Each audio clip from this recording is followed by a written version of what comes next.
افلا یعلم اذا بعثر ما فی القبور، کیا نہیں جانتا جب قبروں سے اٹھایا جائے گا، وحصل ما فی الصدور، جو تیرے سینے میں راز دفن ہے وہ ظاہر کر دیے جائیں گے۔ آج تو بڑا اپنے آپ کو سنبھالے ہوئے ہے،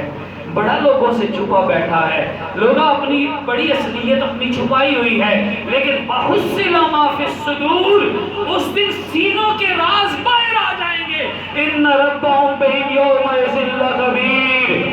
بے شک تیرا رب اس دن ضرور تجھ سے باخبر ہوگا۔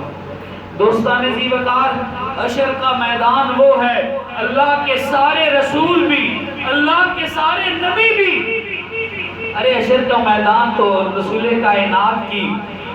عظمتوں کا جلوے کا میدان ہے، لیکن خود رسول اللہ اپنی ذات میں، ان کی دعائیں قرآن حکیم میں ہو یا حدیث نبوی میں، یہ گواہ ہے کہ آپ بھی حشر کے میدان سے پناہ مانگا کریں، اور پھر آپ کی آل پاک ہو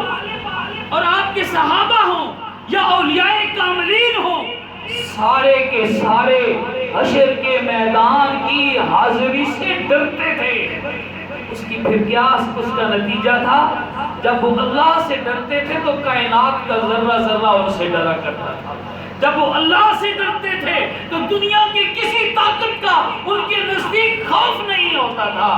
آؤ دوستو، میں اور آپ آج محاسبہ کر لیں، آج میرے پاس بھی وقت ہے، آپ کے پاس بھی وقت ہے، لوہے پر لکیر ایک بات ہے، آؤ اپنی ذاتوں کا محاسبہ کریں،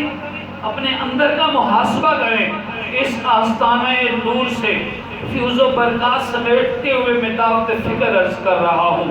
آج ہمارے پاس وقت ہے، آؤ اس کو منا لیں، آؤ اس کو راضی کر لیں، آؤ اس سے اپنا ٹوٹا ہوا رشتہ جوڑ لیں، آؤ اس کے پیارے محبوب کی غلامی اختیار کر لیں، آؤ اس کی آل سے